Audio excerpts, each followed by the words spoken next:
देखिए एक बार फिर से आपको ये चोरी और उद्यापन में अंतर हम बता रहे हैं। एक दो लोग कहे कि बहुत तेजी से बता दिया गया कल लास्ट में।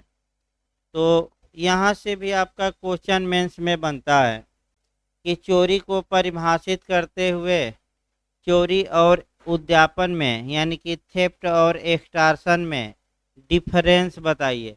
इधर अंतर भी ज़्यादा पूछा जाता है। वैसे इंटरव्यू में जब पढ़ाया जा रहा था तो कुछ लोग एक दो और अंतर निकाले थे, और वह जो अंतर ये निकाले थे कि चोरी एक शांति से किया जाने वाला अपराध है, जबकि उद्यापन भय दिखाकर किया जाने वाला अपराध है। यानी कि एक दो अंतर आपका इंटरव्यू वाले लोग भी निकाले थे। तो ये भी सही है भाई, चोरी शांति से होती है, और ज़्यादातर और जो एक्सटॉर्शन होता है वह अशांति से, यानी कि छत का क्या दिखाया जाता है भाई। तो फिर एक बार आपका हम देखते हैं जो थेफ्ट और एक्सटॉर्शन में कम से कम दिमाग में भाई, जिसको लिखना हो में देना हो, दिमाग में बैठाते रहना चाहिए। जो लेक्चर दिया जा रहा है प्रयास ये करिए कि आधा से अधिक आपका लेक्चर में ही तैयार हो जाए। तो पहला आपका सेक्शन वाइज हम देख सकते हैं कि चोरी की परिभाषा 378 में दी गई है, जबकि चोरी के बारे में अन्य प्रावधान आपका सेक्शन 379 से लेकर 382 तक है। लेकिन एक्सटॉर्शन की परिभाषा 383 में दी गई है, और इसके व्यापक प्रावधान यानी कि इसके बारे में विस्तृत प्रावधान 384 से लेकर 389 तक में है। फिर आपका चोरी का अपराध जो होगा, संपत्ति पर आ जाइए। चोरी का अपराध केवल चल संपत्ति के प्रति कारित किया जा सकता है, जबकि एक्सटॉर्शन का अपराध चल और अचल दोनों संपत्तियों के प्रति कारित किया जा सकता है। तीसरा, चोरी में भय दिखाना आवश्यक नहीं होता, जबकि उद्यापन में छत का भय दिखाना आवश्यक होता है। यानी कि थेफ्ट में आपका फियर या डर दिखाना आवश्यक नहीं है, जबकि एक्सटॉर्शन में आपका छत का भय दिखाना आवश्यक होता है। अगला आप ये करेंगे कि चोरी में जो संपत्ति अभियुक्त द्वारा प्राप्त की जाती है, अभियुक्त स्वयं अपने हाथों से उस संपत्ति को हटाता है, जबकि एक्सटॉर्शन में अभियुक्त स्वयं अपने हाथों से संपत्ति नहीं हटाता, बल्कि क्षति माने भय भय दिखाए गए व्यक्ति द्वारा या किसी अन्य व्यक्ति द्वारा अपने हाथों से अभियुक्त को संपत्ति आपका परिदत्त की जाती है। यानी कि जिसको क्षति का भय दिखाया गया है, या तो वह स्वयं संपत्ति परिदत्त अभियुक्त को करता है या कोई अन्य व्यक्ति करता है। यानी कि ये एक्सटॉर्शन और चोरी में ये भी अंतर काफ़ी महत्वपूर्ण है, क्योंकि जब आप लूट पढ़ेंगे वहाँ ये अंतर काम करेगा। फिर अगला अंतर देखा जाए, चोरी में जो संपत्ति ली जाती है अभियुक्त द्वारा, वह कब्जेधारी की सम्मति के बिना। यानी कि इसका मतलब ये हुआ कि चोरी में संपत्ति कब्जेधारी की रजामंदी के बिना अभियुक्त लेता है, लेकिन एक्सटॉर्शन में जो संपत्ति पीड़ित द्वारा अभियुक्त को हैंडओवर की जाती हैं वो सम्मत से की जाती हैं, लेकिन जो सम्मति पाई जाती हैं वह क्या दिखाकर पाई जाती हैं? क्षति का भय।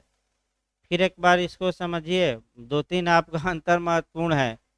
चोरी में सम्मति के बिना संपत्ति को कब्जे से हटाया जाता है अभियुक्त द्वारा, लेकिन एक्सटॉर्शन में सम्मति से ही पीड़ित या कोई अन्य व्यक्ति अभियुक्त को संपत्ति परिदत्त करता है, लेकिन जो सम्मति पाई जाती है पीड़ित की वह स्वतंत्र नहीं होती, वह क्षति का भय दिखाकर पाई जाती है। ये भी याद रखना है। अगला अंतर देखा जाए, जो चोरी का अपराध है वह कब्जे के विरुद्ध अपराध है, स्वामित्व के विरुद्ध नहीं, जबकि एक्सटॉर्शन का अपराध कब्जे के विरुद्ध भी हो सकता है और स्वामित्व के विरुद्ध भी। अगला अंतर, चोरी में संपत्ति परिदत्त करने के लिए उत्प्रेरित नहीं किया जाता, लेकिन आपका एक्सटॉर्शन में बेईमानी के इरादे से अभियुक्त उत्प्रेरित करता है कि क्षति माने भयभीत व्यक्ति या कोई अन्य व्यक्ति उसे संपत्ति परिदत्त करे। तो किसमें उत्प्रेरित नहीं किया जाता? चोरी में। और किसमें उत्प्रेरित किया जाता है? एक्सटॉर्शन में। इस प्रकार आपका कह सकते हैं कि एक दो अंतर आप लिख सकते हैं इसके बाद भी, कि संपत्ति संबंधी अपराधों में चोरी प्रथम स्थान पर आता है, यानी कि प्रथम आपका सीरियल नंबर में देखें तो पहले रखा गया है और एक्सटॉर्शन इसके क्या रखा गया है? बाद। एक और भी आप कह सकते हैं कि चोरी का अपराध आपका, यानी कि चोरी का जो अपराध है वो गुप्त तरीके से, यानी कि चोरी के अपराध में गुप्तता होती है, शांतिमय तरीके से किया जाता है। अर्थात इसका मतलब कि आपका छुप कर किया जाता है, लेकिन जो एक्सटॉर्शन होता है वह छुप कर नहीं किया जाता, खुलेआम किया जाता है। यानी कि आपका चोरी एक शांत अपराध है, लेकिन एक्सटॉर्शन शांत अपराध नहीं है, माने खुलेआम किया जाता है। यानी कि आपका क्षति का भय दिखाया जाता है और कहा जाता है कि तुम क्या दो, या तो कोई संपत्ति हमें दो, या मूल्यवान प्रतिभूति दो, या किसी दस्तावेज पर तुम साइन कर दो, या अपनी सील लगा दो, जिसे हम किस रूप में कन्वर्ट कर सकते हैं? मूल्यवान प्रतिभूति। तो इस प्रकार आइए अब लूट को देखा जाए। अब जो आपको पढ़ना है आपका ये राबरी पढ़ना है, यानी कि लूट के बारे में हम पढ़ेंगे। पहले आपका लूट की भूमिका देखिए, उसके बाद आपका लूट को डिटेल में देखा जाए। जहाँ तक लूट का प्रश्न है, पहला आपका लूट या राबरी को देखा जाए।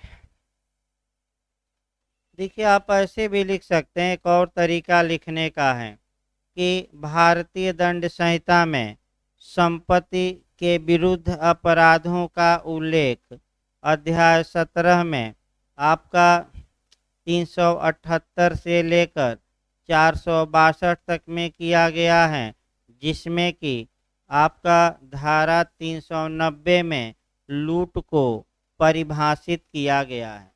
लूट एक स्वतंत्र अपराध नहीं है, यह चोरी तथा उद्यापन का ही एक गंभीर रूप है, सीरियस रूप है।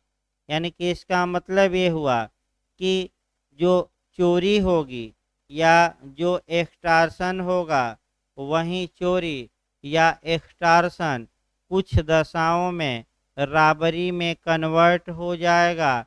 यानी कि लूट एक स्वतंत्र अपराध नहीं है, यह सीरियस रूप है। किसका? तो आपका चोरी का भी, और किसका? एक्सटॉर्शन यानी कि उद्यापन का भी। अब यहाँ जो आपका चोरी का गंभीर रूप कब लूट हो जाएगा, तो चोरी के सभी आवश्यक तत्व आपको क्लियर होना चाहिए।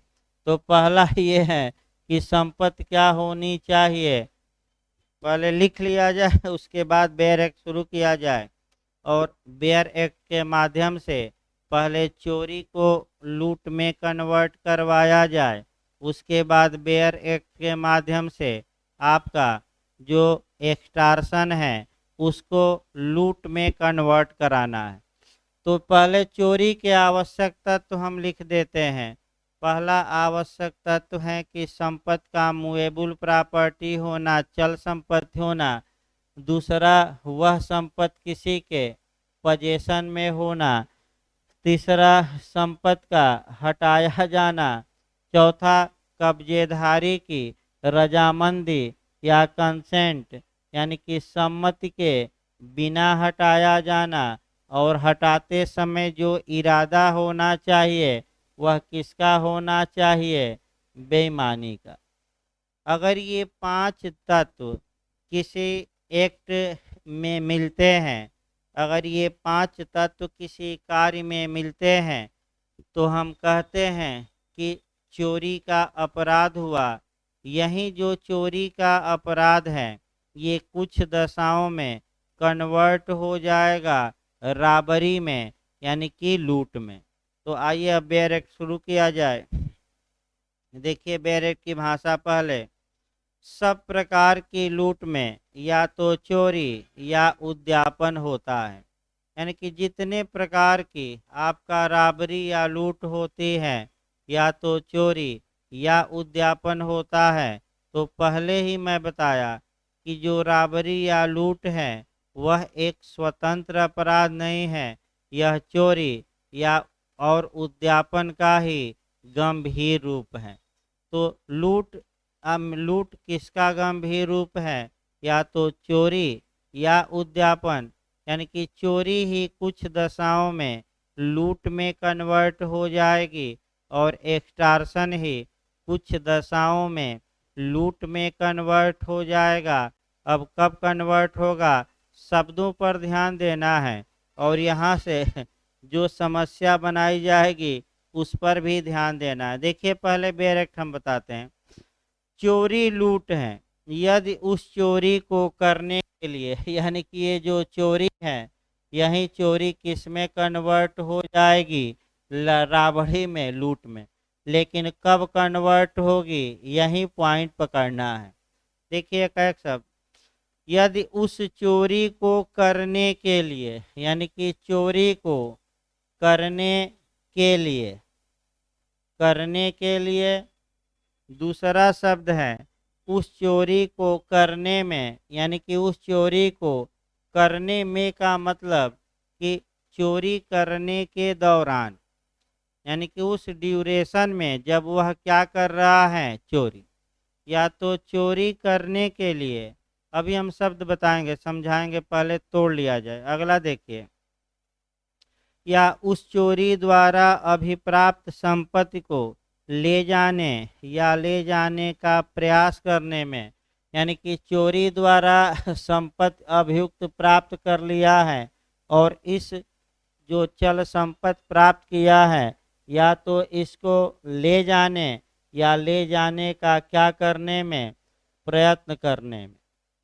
अब जो अभियुक्त है वो क्या क्या करता है? तो अगला शब्द देखिए, अपराधी उस उद्देश्य से, यानी कि अपराधी यानी कि जो चोरी कर रहा है आपका उस उद्देश्य से, ये भी सब उद्देश्य,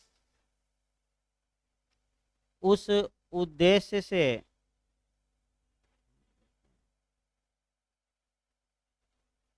सही है ना? उस उद्देश्य से स्वेच्छा, एक शब्द आ गया स्वेच्छा, ये भी बहुत महत्वपूर्ण है। उस उद्देश्य से स्वेच्छा या स्वेच्छा क्या क्या करता है?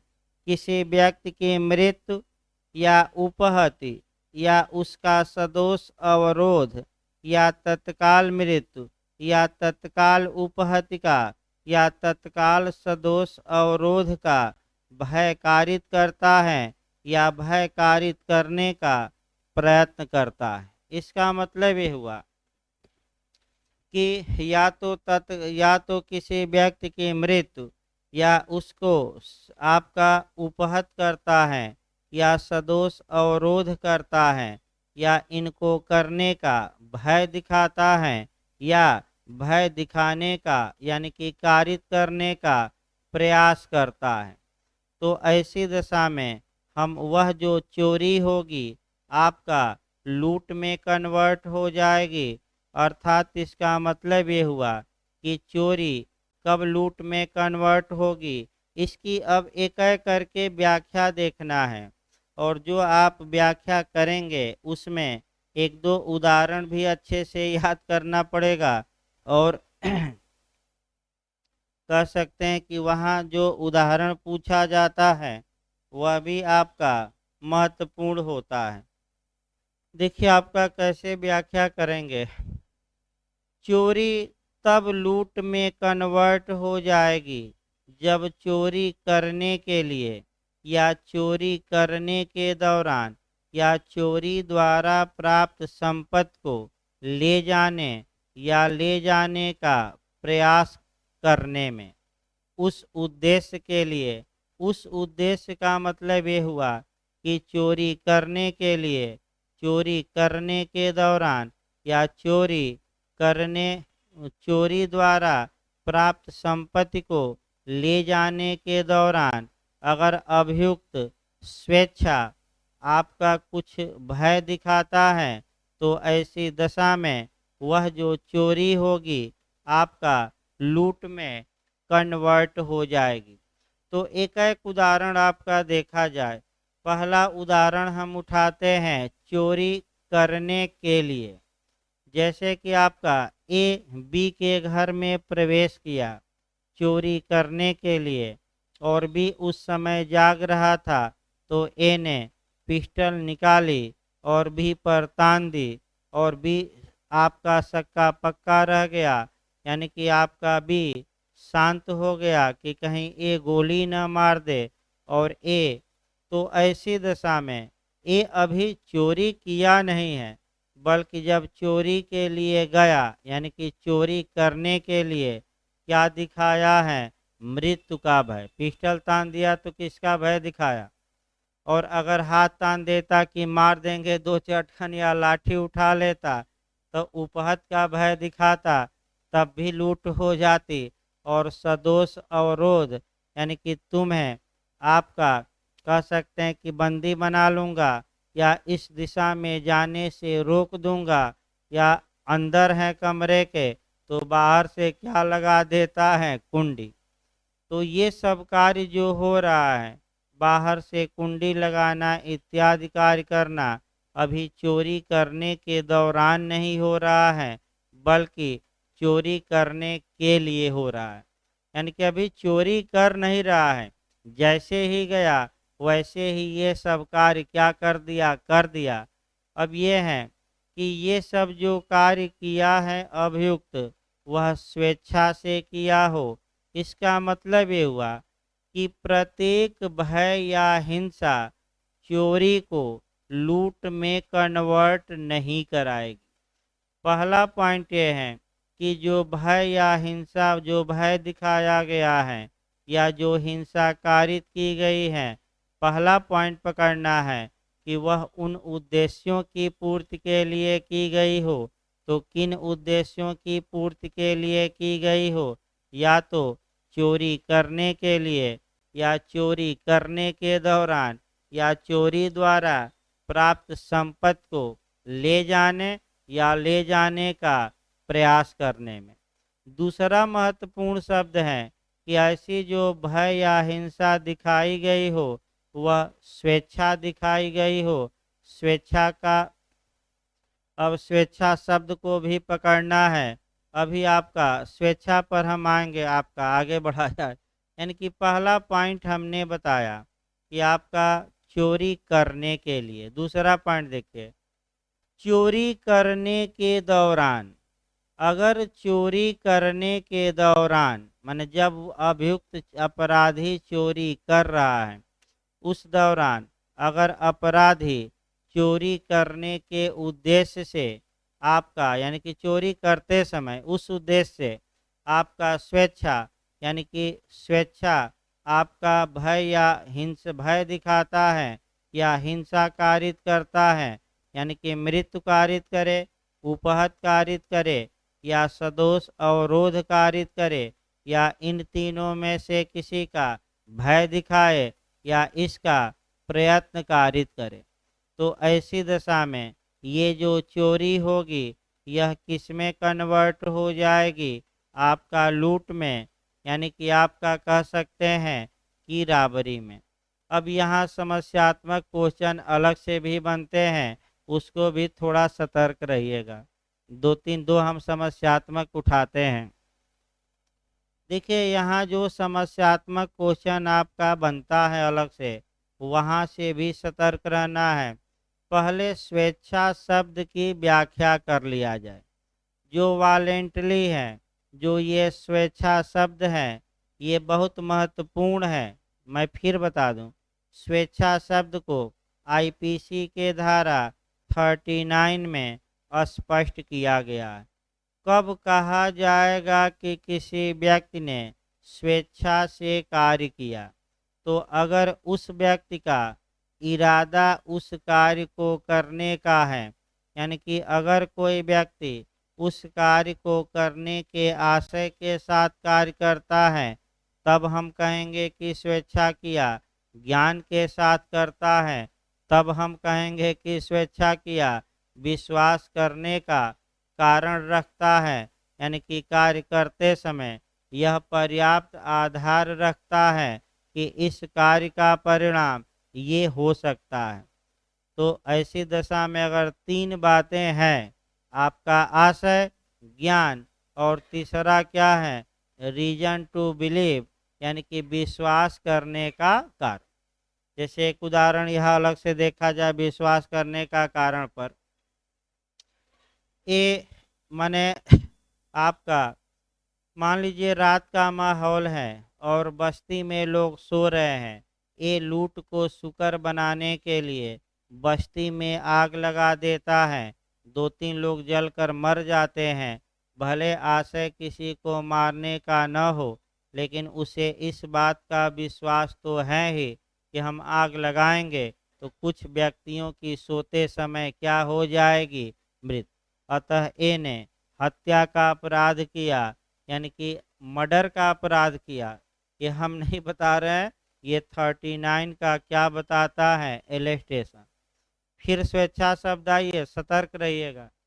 यानी कि अगर अभियुक्त ने, यानी कि अपराधी ने बल या हिंसा का प्रयोग स्वेच्छा पूर्वक नहीं किया, बल्कि अचानक बल या हिंसा का प्रयोग हो गया, या दुर्घटनावश हो गया, या जो मालिक ने देख लिया और अपने को बचाने के लिए जब वह बिना संपत्ति लिए भागने लगा, तब मालिक सामने आ गए और तब धक्का दे दिया, तो ये चोरी भले ही हो जाए लेकिन लूट नहीं होगी।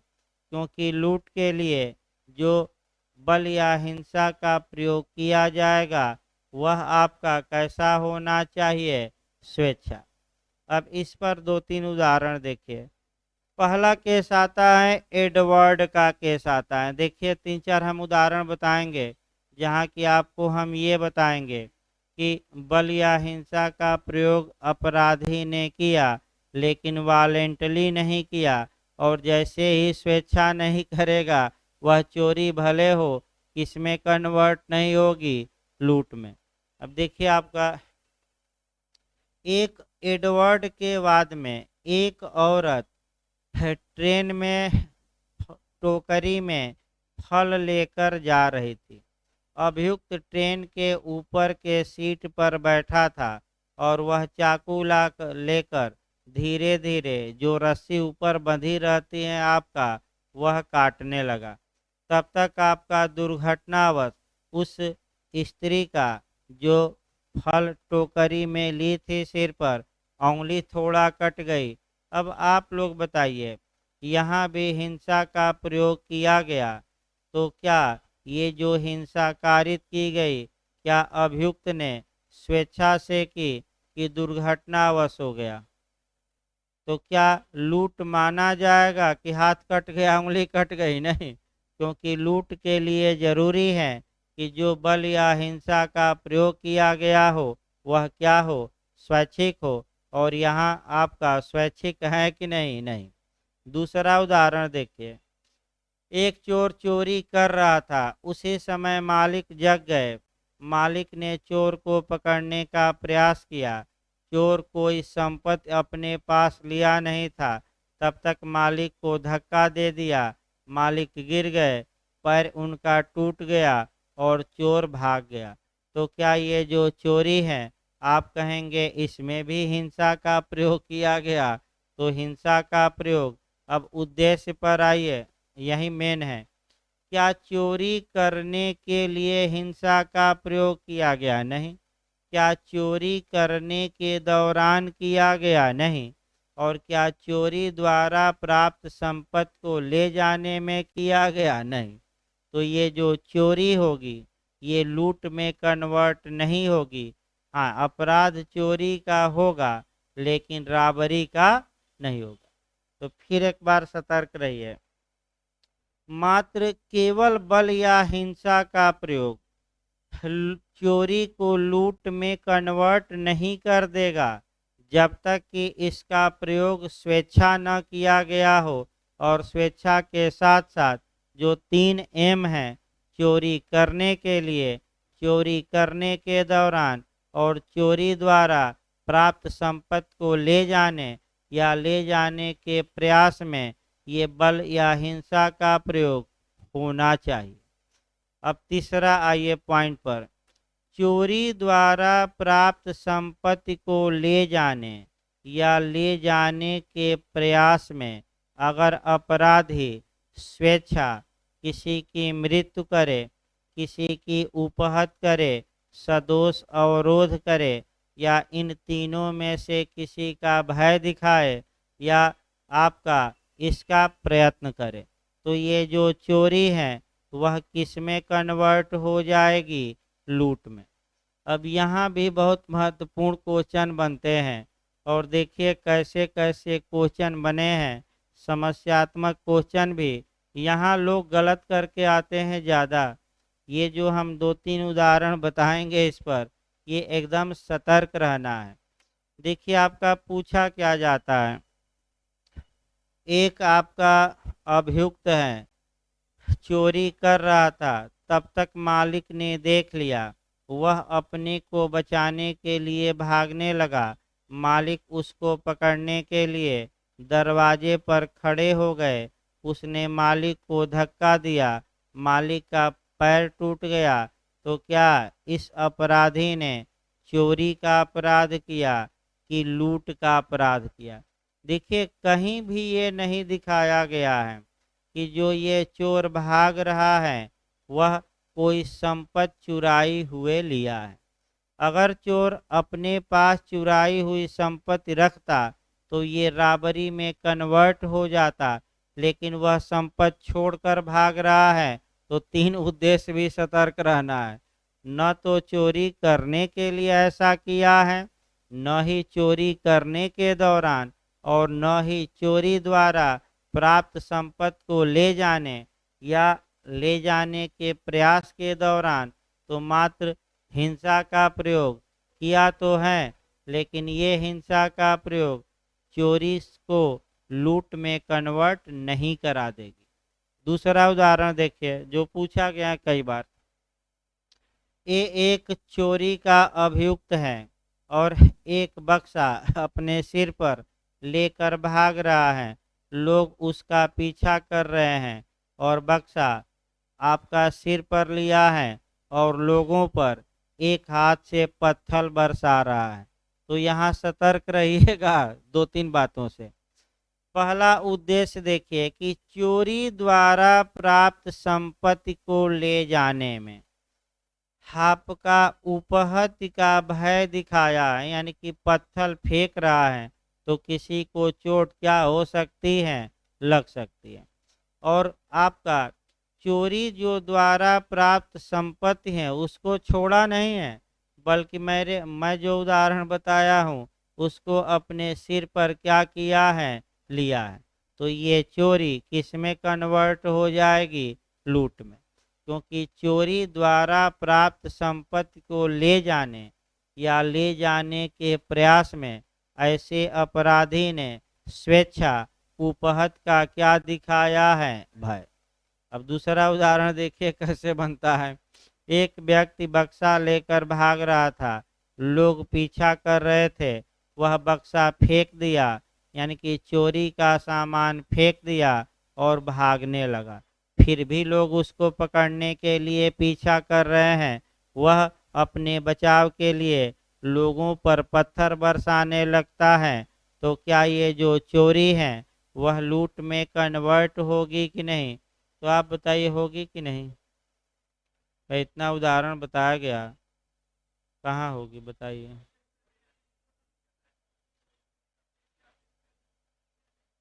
नहीं तो फिर एक बार देखिए, बक्सा फेंक दिया फिर भाग रहा है, हम ये कहे ना, हम ये तो कहे नहीं कि बक्सा लेकर। उद्देश्य तीसरा फिर से गौर करिए। इसीलिए बताया जा रहा है कि 90% लोग गलत करके आते हैं। फिर से एक बार कंसेप्ट देखिए, थोड़ा कठिन है, कोई दिक्कत नहीं भाई, फिर से हम बताएंगे, 10 बार बताएंगे, कोई समस्या नहीं है। फिर एक बार ये तीसरा कंसेप्ट थोड़ा क्लियर रखिए। अगर अपराधी, फिर एक बार यार, चोरी द्वारा प्राप्त संपत्ति को ले जाने या ले जाने का प्रयास करने में स्वेच्छा, बल या हिंसा का प्रयोग करे, यानी कि वही मृत इत्यादि, बल या हिंसा का प्रयोग करे या भय दिखाए, तब ये जो चोरी होगी लूट में कन्वर्ट हो जाएगी। जो हमने उदाहरण बनाया, फिर एक बार देखिए, ए एक चो ए ने बक्सा चोरी किया, चोरी की संपत्ति वह ले जा रहा है, लोग उसका पीछा कर रहे हैं। जब तक बक्सा उसके पास है तब तक वह पत्थर नहीं चलाया। अब बक्सा को वह फेंक देता है और अपनी जान बचाने के लिए कुछ दूर फिर भागता है। तब ये देखता है कि अभी भी लोग हमारा क्या कर रहे हैं, पीछा, और तत्पश्चात वह लोगों पर पत्थर की बारिश कर देता है अपने बचाने के लिए। तो क्या तीसरा पॉइंट लागू नहीं हुआ? क्योंकि जिस समय वह पत्थर फेंका उस समय वह चोरी द्वारा प्राप्त संपत्ति को ले नहीं जा रहा था, क्योंकि संपत्ति को पहले ही वह क्या किया था, त्याग दिया था। तो ये चोरी तो होगी, लेकिन ये राबरी में कन्वर्ट नहीं होगी। सतर्क रहेगा, चोरी है, लेकिन अब जब बक्सा वह सिर पर रखता या बक्सा नीचे कुछ देर के लिए पैर के पास रखता और ये करता कि पत्थर पहले फेंक दें और पुनः बक्सा उठाएंगे और लेकर जाएंगे, तब तो ये आपका लूट हो जाती, इसमें कोई शक नहीं है। लेकिन वह चोरी का सामान क्या किया, फेंक दिया। तो जो तीसरा उद्देश्य था कि चोरी द्वारा प्राप्त संपत्ति को ले जाने में, अब वह उद्देश्य रहा नहीं। तो जब रहा नहीं तो लूट नहीं होगी, हाँ चोरी का अपराध जरूर होगा। यानी कि, हाँ बताइए। बात से मतलब नहीं भाई, तीन तीन कंडीशन भी तो लिखवाई गई हैं, उपहत कर रहा है या भय दिखा रहा है, तो कब कर रहा हो, तो चोरी करने के लिए कर रहा हो, या चोरी करने के दौरान, या चोरी द्वारा प्राप्त संपत्ति को क्या करने में, ले जाने। तो क्या ये उद्देश्य पूरा हो रहा है? उद्देश्य इन, फिर एक बार इसीलिए स्पष्ट बेरक लिखा है कि उस उद्देश्य के लिए, उस उद्देश्य का मतलब किया तो चोरी करने के लिए, या चोरी करने के दौरान, या चोरी द्वारा प्राप्त संपत्ति को ले जाने या ले जाने का प्रयास करने के दौरान। तो क्या जब वह बक्सा छोड़ दिया और जान बचाने के लिए भाग रहा है, तो आप लोग बताइए, क्या इन तीनों में से कोई उद्देश्य लागू हो रहा है? नहीं। तो अतः वह चोरी जरूर किया, लेकिन आपका कह सकते हैं कि वह लूट में कन्वर्ट नहीं होगी। अब कोई समस्या हो तो बताइए भाई, नहीं तो हाँ बताइए। तो उपहत का गंभीर रूप है, घोर कोई दिक्कत नहीं, कर दे तो घोर उपहत के तो अलग अलग 4-5 धाराएं लगा दी जाएगी। मर्डर किया तो मर्डर का भी, उसमें क्या है। नहीं नहीं, फिर एक बार देख, घोर उपहत नहीं लिखा है, तो उपहत का ही तो गंभीर रूप घोर उपहत है। तो घोर उपहत अपने आप समाहित है। एक उदाहरण और देखिए, जैसे कि 103 आईपीसी में लूट में लिखा है कि आप लुटेरे को संपत्ति के बचाव में, प्राइवेट प्रतिरक्षा में जान से मार सकते हैं, क्योंकि इसी लूट का ही सीरियस रूप डकैती है। अतः यह आपका अधिकार, भले डकैती न लिखा हो, डकैती में भी क्या होगा प्राप्त। तो एक नियम बना लीजिए कि जो अपराध दिए रहेंगे आपका उससे गंभीर अपराधों में भी वह लागू होगा। जैसे कि यहाँ एक और आपकी ही भाषा में उपहत दिया है लेकिन घोर उपहत नहीं दिया है, तो घोर उपहत में अपने आप लागू हो जाएगा, क्योंकि घोर उपहत उपहत का ही क्या है, गंभीर रूप। अब पैर तोड़ दिया, आंख फोड़ दिया, तो उपहत का ही तो गंभीर रूप है। देखिए एक और, सदोष अवरोध दिया है लेकिन परिरोध नहीं दिया, तो परिरोध भी करता है तो ये धारा अपने आप लागू होगी, क्योंकि अवरोध का ही कैसा रूप है, परिरोध। तो हमने उदाहरण भी बताया कि मालिक को कमरे में क्या कर देता है जाते ही, बंद। तो चोरी अभी किया नहीं लेकिन चोरी करने के लिए किया है, तो ये जो अपराध होगा चोरी का, ये किस में कन्वर्ट हो जाएगा, लूट में। और कोई समस्या हो तो बताइए, समस्यात्मक क्वेश्चन ज्यादा आते हैं। हाँ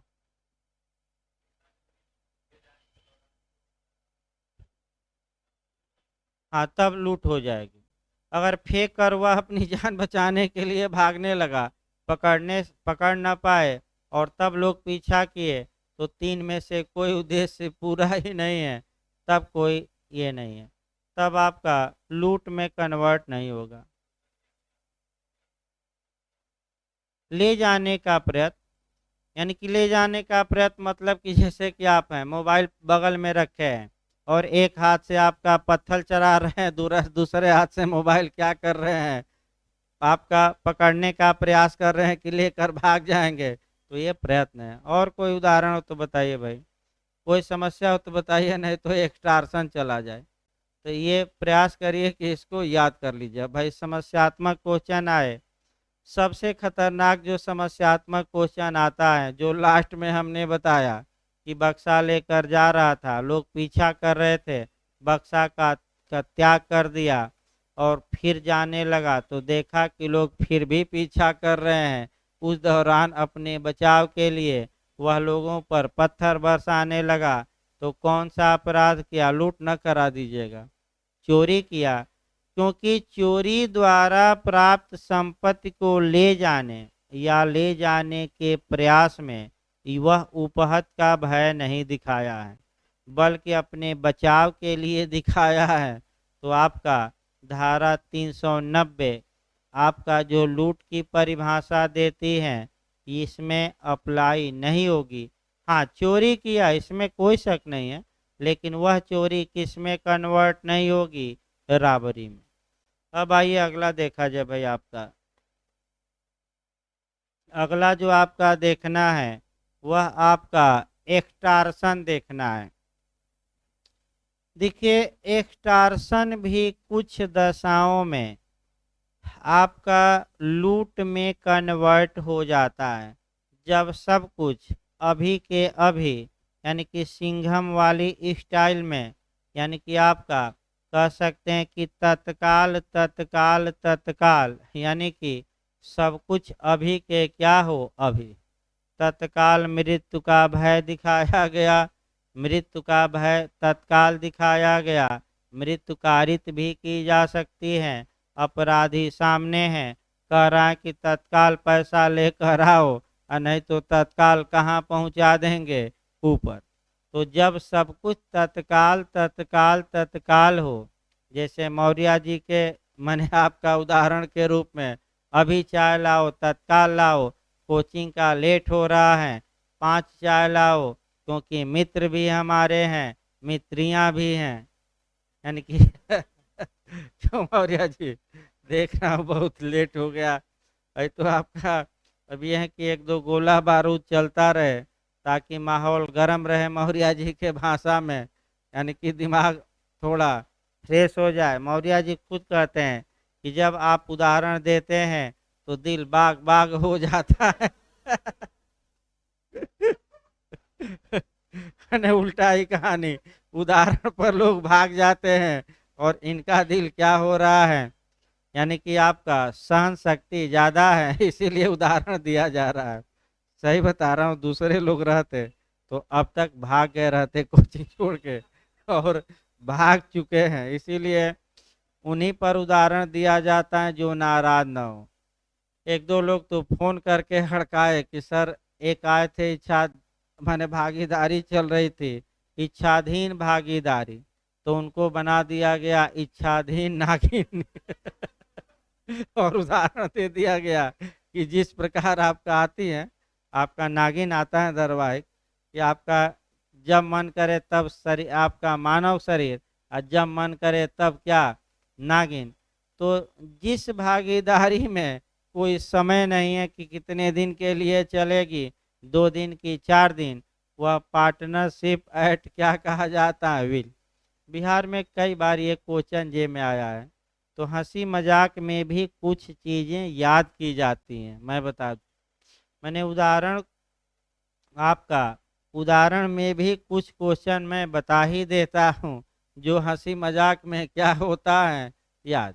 जैसे कि संविदा हंसी मजाक की चीज नहीं है, तो ऐसे याद किया जाता है, स्टोवेल बनाम स्टोवेल के बाद में नहीं, डार्लिंगपन बनाम डार्लिंगपन के बाद में जस्टिस स्टोवेल ने कहा था कि संविदा फालतू समय की मजाकबाजी उद्देश्य के साथ की जाती हैं, तो उद्देश्य फिर वह कोई है। अगर इन 3 उद्देश्यों को पूरा करने के लिए अपराधी वो भी स्वेच्छा से बल या हिंसा का प्रयोग करे या उसका भय कारित करे, तब वह चोरी किस में कन्वर्ट कराइएगा, लूट में। उद्देश्य महत्वपूर्ण है, फिर हम बता दें भाई, स्पष्ट एकदम मैंने दबाव देकर सब लिखा है उस उद्देश्य के लिए। उद्देश्य मतलब ये 3 उद्देश्य। आइए एक्सटॉर्शन देखा जाए आपका। पहले देखिए, एक्सटॉर्शन की परिभाषा जो 383 में दी गई थी, पहले उस परिभाषा को कवर करिए और आपका उस परिभाषा को पहले हम अपनी भाषा में लिखते हैं और कल बताए भी थे। तो उद्यापन में होता क्या है कि कोई व्यक्ति किसी दूसरे व्यक्ति को स्वयं या किसी अन्य व्यक्ति को क्या करता है, क्षति के भय में डाला। और आपका क्षति के जिस व्यक्ति आशय आशय के साथ दुर्घटनावश, और ये नहीं, यानी कि स्वेच्छा यहाँ भी महत्वपूर्ण है, और जिस व्यक्ति को भय में डाला है या किसी अन्य व्यक्ति को बेईमानी से उत्प्रेरित करता है। क्या उत्प्रेरित करता है कि तुम हमें क्या परिधान कर दो, कोई प्रॉपर्टी, या क्या परिधान कर दो, कोई मूल्यवान प्रतिभूति, या किसी कागज पर साइन करो या क्या लगाओ, मुद्रा, जिसे हम किस रूप में कन्वर्ट कर सकें, मूल्यवान प्रभु, जैसे चेक पर साइन कर दो, चेक ले जाकर हम बैंक में क्या बना लेंगे, पैसा। तो यही एक्सटॉर्शन है। तो जब सब कुछ तत्काल तत्काल तत्काल हो, तत्काल का उदाहरण आपका एक दूसरे एंगल से देखिए, तब हम एक्सटॉर्शन में आपका आते हैं, क्योंकि अभी बेयर एक्ट बताएंगे। देखिए, आपका तत्काल जो शब्द है कई जगह आपका काम करेगा। सबसे पहले आपका आईपीसी की धारा 94 में काम करता है, और अभी बताना भी है, वहाँ से भी कई बार समस्यात्मक क्वेश्चन बनता है। और वह पहले हम तत्काल, एक उदाहरण हम अलग से बताते हैं तत्काल का, अभी के अभी का। अब देखिए उदाहरण कैसे बनता है। एक डाकुओं का गैंग है, वह एक लुहार का अपहरण कर लेता है या लुहार को छत का भय दिखाता है और लुहार को कहता है कि तुम्हें जान से मार दिया जाएगा यदि तुम इस तिजोरी का ताला नहीं तोड़े। तो ऐसी दशा में क्या लुहार विवशता का या मजबूरी का, भयभीत का बचाव ले सकेगा कि नहीं? नहीं, क्योंकि वहाँ एक शब्द मिस मैं किया हूँ, तत्काल। तो 2 शब्द पकड़िएगा। अगर लुहार को हमेशा पूछा जाता है, अगर उस लुहार को तत्काल मृत्यु का भय दिखाया गया है, तब लुहार को ताला तोड़ने के जुर्म में 94 के तहत क्या दिलवा दीजिएगा? बचाव। और केवल ये लिख दे कि आपका मृत्यु का भय दिखाया गया है, तो कोई बचाव न दिलवाइएगा, क्योंकि जो मृत्यु का भय होना चाहिए वह क्या होना चाहिए? तत्काल। और जिस समय लुहार ताला तोड़ रहा है उस समय तत्काल मृत्यु का भय क्या हो? विद्यमान। ये नहीं कि भाग गए डकैत तुम ताला तोड़ते रहो, तुम भी भाग जाओ। एक और उदाहरण देखिए, सबसे अच्छा उदाहरण इस पर बारेंद्र कुमार घोष का आता है। मैं लिखवाया भी हूँ, 34 में बताया भी हूँ। 3 लोग पूर्व निर्धारित योजना बनाकर पोस्ट ऑफिस लूटने आते हैं। बारेंद्र कुमार घोष पोस्ट ऑफिस के बाहर रिवाल्वर लेकर खड़ा रहता है। वो भी बचाव लिया था कि 94 आईपीसी का कि हमें विवश करके भयभीत करके लाया गया। तो कोर्ट ने ये कहा कि जब तुम्हें भयभीत करके लाया गया और ये लोग जैसे ही अंदर घुसे तब तो भय नहीं था, उस दौरान वहां से तुम क्या होते? भाग जाते। तो क्या खड़े थे? पंजीरी बट रहा था कि प्रसाद बट रहा था? यानी कि खड़े क्यों थे? तो दूसरा तर्क उठाया कि मैं तो मात्र खड़ा था, हत्या तो मेरे साथियों ने की, तो क्या पंजीरी बट रही थी थोड़े? तो आपका लॉर्ड सुमनर ने कहा कि जो व्यक्ति मात्र खड़े रहते हैं और अपनी बारी की क्या करते हैं? प्रतीक्षा, वे भी अपराध में सहभागी होंगे और बराबर के दोषी होंगे। मैं फिर बता दूं, हत्या के लिए क्या किया गया? दोषी, क्योंकि कॉमन इंटेंशन था। फिर एक बार बैक हुई एक्सटॉर्शन पर आ जाए। ये तो एक दो हमने उदाहरण अलग से बताया ताकि आपको ज्ञान रहे कि ऐसी बातें। फिर एक बार देखिए इसी में ये जो एक्सटॉर्शन का हमने उदाहरण बताया, यही एक्सटॉर्शन कन्वर्ट हो जाएगा राबरी में जब सब कुछ क्या होता था। यानी कि ए ने जिसको क्षति का भय दिखाया है वह उसके सामने हो, पहला। दूसरा, तत्काल मृत्यु, तत्काल उपहत इत्यादि का क्या दिखाया गया हो? भय। यानी कि तुम्हें मार दिया जाएगा, तो भाई ये कोई तत्काल नहीं है। और ए ऐसी कंडीशन में हो कि जो ए भय दिखाया है बी की उपस्थिति में है और उस भय को कार्यान्वित कर सकता है। और तत्काल कहता है कि यही तुम क्या करो, या तो तुम या तुम्हारे घर वाले तुरंत क्या करें? हमें पैसा ट्रांसफर करें, या तुरंत क्या करो? संपत्ति दो। यानी कि जब तत्काल भय दिखाया गया आपका और तत्काल संपत्ति भी मांगी गई, तो सब कुछ अभी के अभी हुआ। तो ये जो एक्सटॉर्शन है यह किस में कन्वर्ट हो जाएगा? लूट में। इस बात को स्पष्ट करने के लिए कुछ उदाहरण दिए गए हैं, अभी हम बताते हैं। लेकिन पहले एक बार बेयर एक्ट बता दिया जाए। देखिए बेयर एक्ट की भाषा भाई, उद्यापन लूट है आपका कब? यदि अपराधी वह उद्यापन करते समय भय में डाले गए व्यक्ति की उपस्थिति में हो। अब यहीं से समझते रहे, यदि अपराधी यानी कि ए उद्यापन करते समय, उद्यापन का अपराध करते समय भय में डाले गए व्यक्ति की उपस्थिति में हो, यानी कि बी की उपस्थिति में कौन है? ए। यानी कि जो अभियुक्त हैं वह बी की क्या है? उपस्थिति में, यानी कि जिसको भयभीत किया गया है उसकी उपस्थिति में कौन है? अपराधी, यानी कि अभियुक्त। अगला देखिए, और उस व्यक्ति को स्वयं या किसी अन्य व्यक्ति की तत्काल मृत्यु या तत्काल उपहत या तत्काल सदोष अवरोध के भय में डालकर वह उद्यापन करता है। यानी कि ए या तो बी को या किसी अन्य व्यक्ति को क्या करता है? तत्काल मृत्यु का भय दिखाता है, तत्काल उपहत का भय दिखाता है, तत्काल सदोष अवरोध का भय दिखाता है और उद्यापन करता है। और उसी समय वह चीज परिदत्त क्या करता है, कराता है। यानी कि तुरंत हमें वह चीज क्या करो, परिदत्त, ये नहीं कि बाद में कर देंगे, तत्काल तत्काल तत्काल, सब कुछ जब तत्काल रहेगा तो ये एक्सटॉर्शन किस में कन्वर्ट हो जाएगा, आपका राबरी में।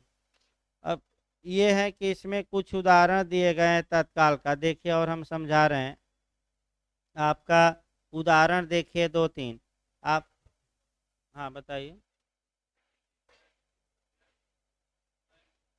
हाँ,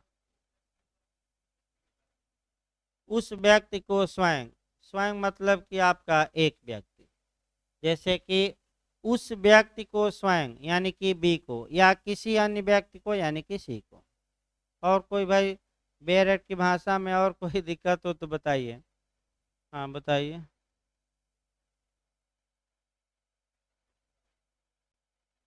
हाँ। हाँ।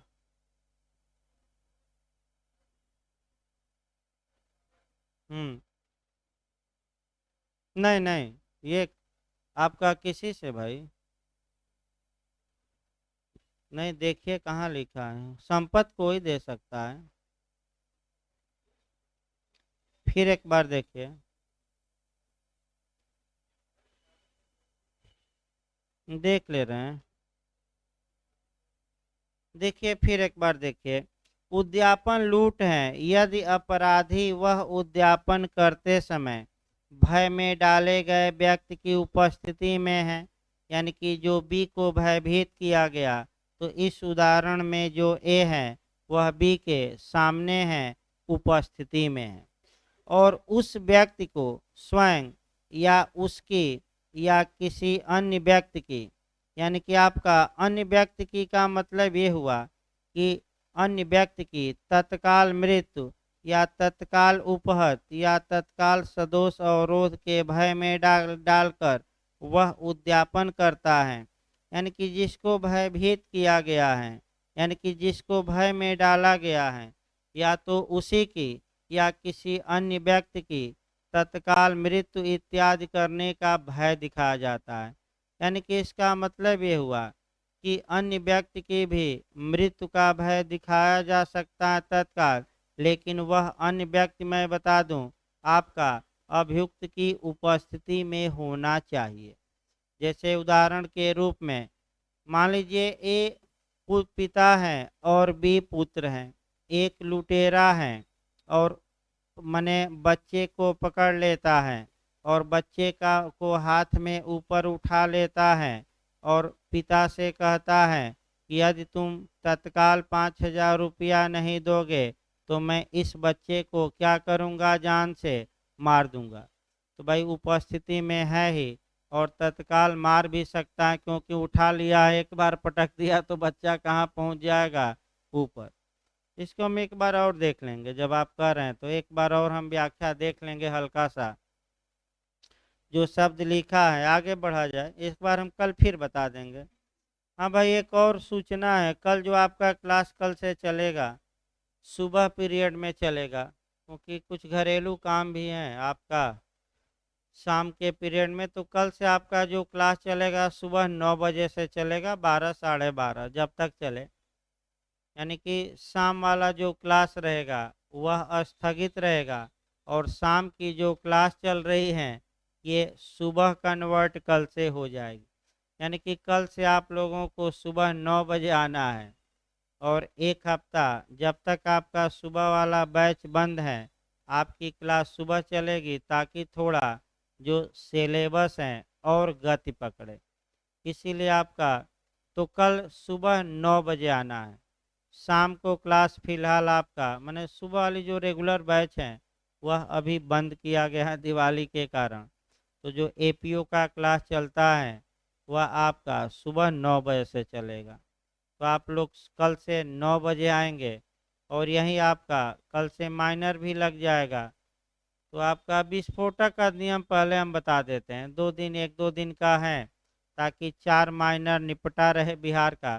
तो आपका जो माइनर चलेगा बिहार का लास्ट में चलेगा, बता दिया जाए, जो लास्ट पीरियड रहता है उसी में माइनर चलाया जाएगा। वैसे भी देखिए बिहार का एग्ज़ाम टलने का चांस है। जो नोटिफिकेशन आया है उसके अनुसार हो सकता है कि कुछ दिन तक आपका एग्ज़ाम टल जाए। लेकिन ये भी याद रखिए, आपका ये भी 99% चांस है कि जब यूपी का एग्ज़ाम है 4-5 दिसंबर को, उसी तारीख को संभव है कि बिहार भी रख दे। यानी कि दो नाव पर आप सवार नहीं हो सकते। केवल क्या करिए, एक नाव पर ही सवार हुई। ये इतिहास गवाह रहा है, पिछला जो इतिहास है उस अनुसार। तो फिर एक बार यूपी आयोग पर धरना देने के लिए क्या रहिए, जिनका दोनों जगह है तैयार रहें। आमरण अनशन किया जाएगा इस बार। भैया भाई पटना जाकर तो किया नहीं जा सकता, लेकिन यहाँ क्या है, अपना यहाँ पढ़ाए और 12 बजे क्या हुए, निकल गए 2 घंटे के लिए आमरण अनशन करने। तो आगे देखिए आपका, इसको हम एक दो जो शब्द हैं कल फिर हम बताएंगे देख कर। हो सकता है भाई, देखिए हम भी पूरा जानते नहीं हैं और हमें भी पूर्ण ज्ञान नहीं है, ये मान के चलिए। हो सकता है कि कहीं व्याख्या करने में या समझने में या शब्दों का अर्थ निकालने में 1% ये चांस रहता है कि गलती हो सकती है। तो इस प्रकार आपका दृष्टांत देखिए, दृष्टांत से भी क य को दबोच लेता है और ये य के कपड़ों में से य का धन और आभूषण य की सम्मत के बिना निकाल लेता है। तो पहला आप पॉइंट बताइए, अगर ए बी को दबोच लिया तो सदोष परिरोध किया और ए अपने हाथों से बी के पॉकेट में से पर्स इत्यादि चीज निकाल लेता है, तो एक तो चोरी किया और चोरी करने के दौरान क्या किया है, सदोष अवरोध नहीं, फिर वही बहन जो आप कह रहे थे, सदोष परिरोध किया। अब ये ना कहेगा कि सदोष अवरोध परिरोध लिखा ही नहीं गया है, क्योंकि जितने गंभीर रूप हैं वो अपने आप क्या होंगे, समाहित। तो सदोष परिरोध किया, तो ये जो चोरी, अब ये भी पॉइंट पकड़े रहिएगा कि ये उदाहरण में चोरी से लूट में कन्वर्ट हो रहा है कि उद्यापन से। चोरी में तब लूट कन्वर्ट कराइएगा जब अभियुक्त अपने हाथों से क्या हटाए, संपत्ति। एक्सटार्सन में कब करवाइएगा, जब दूसरा व्यक्ति क्या दे अभियुक्त को, संपत्ति हैंड ओवर करे, अभियुक्त स्वयं हटाता। कई अपराधों में आपका कह सकते हैं कि चोरी का भी तत्व होता है, एक्सटार्सन का भी। लूट में कुछ अभियुक्त अपने हाथ से हटा लिया और कुछ कहा कि तुम घड़ी ओड़ी चैन और निकाल कर दो, अब पर्स अपने हाथ से अभियुक्त क्या हुआ, उठा लिया। तो चोरी भी कन्वर्ट हो गई उद्यापन। माने एक ही कार्य में दोनों अपराध हो सकते हैं, इसमें कोई शक नहीं है। अगला देखिए, क य को राजमार्ग पर मिलता है, एक पिस्टल दिखाता है और य की थैली मांगता है। अब और यह अपनी थैली क को दे देता है। ध्यान में रखिए, अब पॉइंट पहले पकड़िए। एक्सटार्सन के लिए क्या आवश्यक है कि ए ने बी को क्षति का भय दिखाया हो और बी से कहा हो कि तुम अपना संपत्ति या धन हमें दो। अब यहीं ये एक्सटार्सन हो गया। यहीं एक्सटार्सन किस में कन्वर्ट हो जाएगा, लूट में, जब सब कुछ तत्काल तत्काल क्या हो, तत्काल। तो इस उदाहरण में बताइए कि क्या सब कुछ तत्काल हो रहा है कि नहीं। तो ए बी को पिस्टल मैंने तान दिया बी पर, तो बताइए तत्काल मृत्यु का भय दिखाया कि नहीं, दिखाया। और कह रहा है कि अभी अभी मैंने तत्काल तुम अपने पर्स से जो मैंने जो पॉकेट में पैसा है या थैली है, तत्काल हमें निकाल कर क्या करो, दो। तो जो भयभीत व्यक्ति हैं वह तत्काल अपने पॉकेट से पर्स निकालकर और अपराधी को दे देता है। अब समस्या ये आई कि क्या अभियुक्त ने स्वयं अपने हाथों से पैसा निकाला कि आपका जो भयभीत व्यक्ति था वह अपने हाथों से दिया। तो भयभीत व्यक्ति दिया और सब कुछ तत्काल तत्काल तत्काल था, तो ये एक्सटार्सन हुआ। और चूंकि तत्काल तत्काल तत्काल है सब कुछ, तो किस में कन्वर्ट हो जाएगा, लूट में। भाई तीसरा उदाहरण देखिए, क राजमार्ग पर य और य के शिष्य से मिलता है। क उस शिष्य को पकड़ लेता है और धमकी देता है कि अगर वह थैली परिदत्त नहीं करेगा तो कागार से नीचे फेंक दिया जाएगा। अब आपका नीचे फेंक दिया जाएगा। तत्पश्चात यह अपनी थैली परिदत्त कर देता है। यहाँ कौने यह को क्षतिकारित करने का कि वह उसके शिष्य को जो वहाँ उपस्थित हैं तत्काल उपहत करेगा। यह से उसकी थैली उद्यापित की है, इसलिए कौने यह को लूटा है। यानी कि इसका मतलब ये हुआ कि भाई बालक को पकड़ लेता है और पिता से कहता है कि तत्काल थैली दो, नहीं तो तत्काल पटक देंगे, उठा लिया पटक देंगे, यही तुम्हारे बालक को पकड़ लिया है और पटक देंगे तो क्या होगा, या तो मर जाएगा या तत्काल इसे कुछ न कुछ क्या लग जाएगा। भाई केवल मृत्यु ही नहीं, तत्काल या तो उपहत या तत्काल अवरोध या तत्काल हम क्या कर देंगे, मृत्यु। तो तत्काल उपहत का भी भय दिखाया गया, तब भी लूट, तत्काल अवरोध या परिरोध का तब भी, और तत्काल मृत्यु का तब भी, तीनों शब्द लिखा है। अगला देखिए लास्ट, को यह से यह कहकर संपत्ति अभिप्राप्त करता है कि तुम्हारा शिष्य मेरी टोली में है, अगर तुम 10,000 रुपया नहीं दिए तो मार दिया जाएगा। तो भाई मार दिया जाएगा, तो आप लोग बताइए क्या सब कुछ तत्काल तत्काल तत्काल है? क्या आपका क्या एकदम सब कुछ तत्काल तत्काल नहीं है? मार दिया जाएगा तो तत्काल मृत्यु का भय नहीं, आमने सामने पक्षकार है नहीं आपका कि तुरंत मार दिया जाए। और भाई तो ऐसी दशा में ये एक्सटार्सन तो है लेकिन राबरी नहीं है, क्योंकि तत्काल शब्द का क्या है, अभाव है।